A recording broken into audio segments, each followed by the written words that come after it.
کچھ لوگوں کو تصویر میں رہنے کا فن آتا ہے، جیسے رزاق پوستی۔ محلے کی کوئی شادی، عقیقہ، ختنہ، موت، کارنر میٹنگ ایسی نہ تھی جس کی کوئی تصویر ہو اور اس میں رزاق پوستی کی منڈی نہ ابھری ہو۔ اللہ جانے اس کا نام پوستی کیسے پڑا، حالانکہ تصویر کھنچوانے کے اعتبار سے وہ چیتا تھا۔ مشہور تھا کہ اگر آپ اپنے کمرے کے دروازے، کھڑکیوں اور روشن دان کو کالی ٹیپ سے سیل کر کے فیملی گروپ فوٹو بنوائیں تو جب فوٹو دھل کے آئے گا تو اس میں رزاق پوستی بھی دائیں بائیں یا درمیان میں ہوگا۔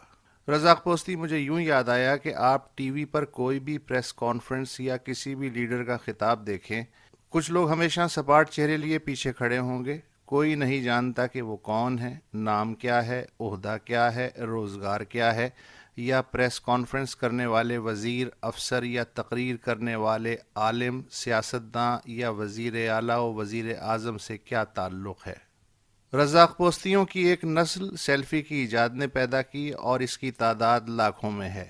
کسی بھی تقریب میں یہ نسل بکثرت پائی جاتی ہے اور عقاب کی نگاہ رکھتی ہے کہ کن کن کے ساتھ زیادہ لوگ سیلفی بنا رہے ہیں، اور پھر سب لپک پڑتے ہیں۔ کئی تو سیلفی بنانے کے بعد یہ بھی پوچھ لیتے ہیں، سر آپ کا نام کیا ہے، آپ کیا کرتے ہیں؟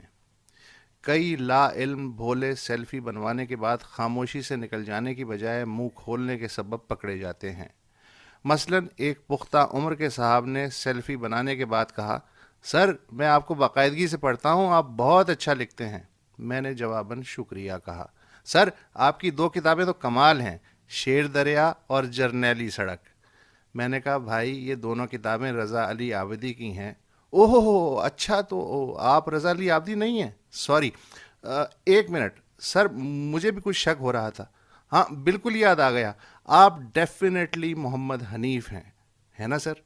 ایک نسل وہ بھی ہے جو تصویر بازی پہ نہیں، خبر بازی پہ زندہ ہے، مگر ڈیجیٹل میڈیا اور سیلفی کے سیلاب میں یہ نسل بقائی خطرے سے دوچار ہے۔ ایک صاحب کو میں جانتا ہوں جو کسی چھوٹی موٹی فلاحی انجمن کے سرپرست، صدر، سیکریٹری اور خزانچی ہیں۔ ان کی فلاحیت سنگل کالم خبر میں ہی نمایاں ہوتی ہے۔ وہ تب سے خبریں لگوا رہے ہیں جس زمانے میں سفینہ حجاج سے سعودی عرب جانے والے حاجیوں کو کیماڑی پہ الوداع کہنے والوں کی تصویری خبریں چھپتی تھیں۔ ان صاحب کی آخری خبر میں نے پرسوں ہی ایک اخبار کے صفحہ نمبر 2 پہ دیکھی، ممتاز سماجی کارکن مسٹر فلاں فلاں شاہراہ فیصل پہ ایک فلائی اوور میں پڑنے والے شگاف کا معائنہ کرتے ہوئے۔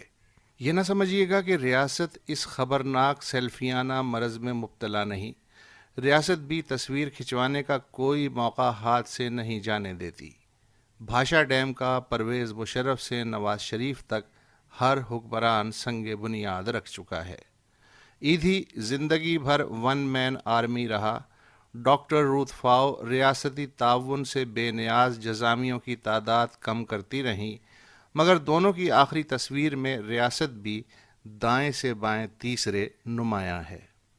روت فاؤ والی تصویر میں حکومت سندھ کچھ دبی دبی سی نظر آ رہی تھی، لہٰذا اس نے حساب برابر کرنے کے لیے سول اسپتال کراچی کا نام ڈاکٹر روت فاؤ سول اسپتال رکھنے کا نوٹیفیکیشن جاری کر دیا، اور خود ہی بھول گئی کہ 2 برس پہلے سندھ اسمبلی نے اسی سول اسپتال کا نام ڈاکٹر ادیب الحسن رضوی کے نام پہ رکھنے کی متفقہ قرارداد منظور کی تھی، کیونکہ اسی اسپتال کے ایک وارڈ سے ادیب صاحب نے اپنی فلاحی جد و جہد شروع کی تھی۔